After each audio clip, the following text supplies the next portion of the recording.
Hello everyone, एक प्रश्न है आप सभी का। कोविड पेशेंट रिकवर होने के बाद हल्का बुखार क्यों बना रहता है?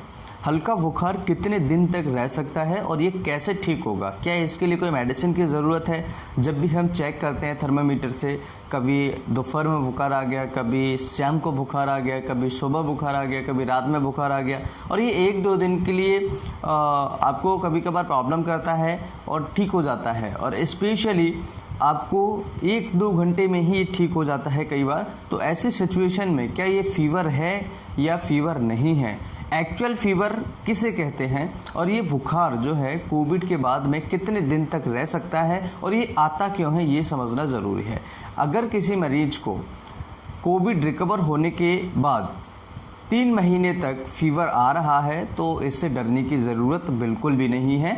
हल्का फुल्का फीवर रह सकता है, कमज़ोरी थकान रह सकती है, जिसे हम पोस्ट कोविड फटीग या पोस्ट कोविड सिंड्रोम के नाम से भी जानते हैं। तो यहाँ पर आपको कोई घबराने की ज़रूरत नहीं है। लेकिन अगर किसी मरीज को लंबे समय तक रह, यानी किसी मरीज को ये 6 महीने हो गए, 8 महीने हो गए, 1-1 साल तक बना रहता है, तो इसके क्या रीजन्स हो सकते हैं?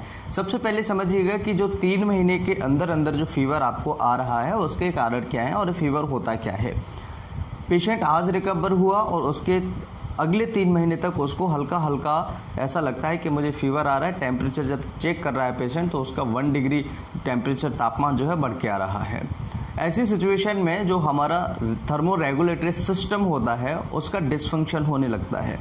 वो क्यों होता है? हमारे शरीर के अंदर IL इंटरल्यूकिन 6 होता है।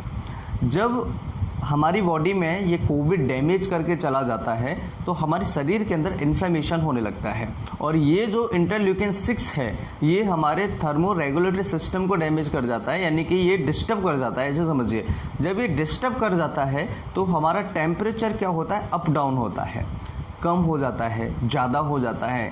तो इसे बैक टू नॉर्मल करने के लिए अप्रॉक्स 3 महीने का समय लग जाता है, क्योंकि हमारी बॉडी उसे ढूंढ रही है कि ये भैया हुआ क्यों, ये ऐसा क्यों हुआ कि ये टेम्परेचर जो है बढ़ गया है, क्योंकि उसको नहीं पता, नहीं डिटेक्ट कर पाती है कि बॉडी के अंदर क्या हो रहा है। इसलिए इसे 3 महीने का समय कई बार लग जाता है।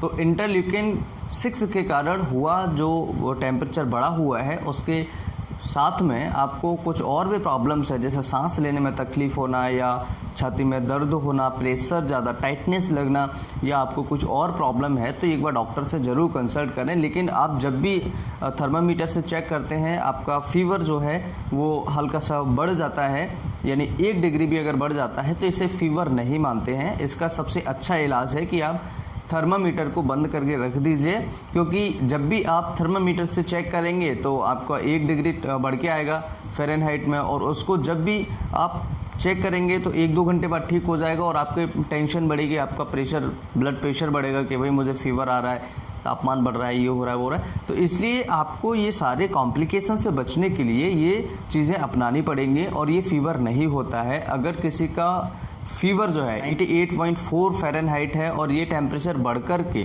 100.4 फ़ारेनहाइट हो जाता है, यानी 2 डिग्री का सीधा सीधा अंतर पड़ता है, तब इसे हम बुखार की कैटेगरी में रखते हैं। या फिर किसी का टेम्परेचर 100.4 फ़ारेनहाइट यानी 100.4 फ़ारेनहाइट से ऊपर जाता है, तब इसे हम बुखार की कैटेगरी में रखते हैं। इसलिए आपको डरने की कोई भी ज़रूरत नहीं है। ये 3 महीने तक रहेगा और धीरे धीरे आपकी बॉडी से ये चला जाएगा, प्रॉपर तरीके से ठीक हो जाएगा। आपको टेंशन लेने की कोई भी ज़रूरत नहीं है। जिन लोगों को लगता है कि इसमें मेडिसिन लेने की ज़रूरत है तो वो एक बार डॉक्टर से कंसल्ट कर लीजिए, और विदाउट डॉक्टर कंसल्टेशन के पोस्ट कोविड में, यानी कि कोरोना ठीक होने के बाद में या फिर कोरोना के साथ में किसी भी प्रकार की कोई मेडिसिन नहीं लें, उसके कुछ साइड इफ़ेक्ट्स भी आपको देखने को मिल सकते हैं। आई होप कि ये वीडियो आप सभी को बहुत हेल्पफुल लगा होगा, आप सभी के लिए बहुत ही इन्फॉर्मेटिव होगा। वीडियो अच्छा लगे तो लाइक एंड शेयर करें, कुछ पूछना चाहे तो कमेंट करें। नमस्कार, thanks for watching, have a nice day.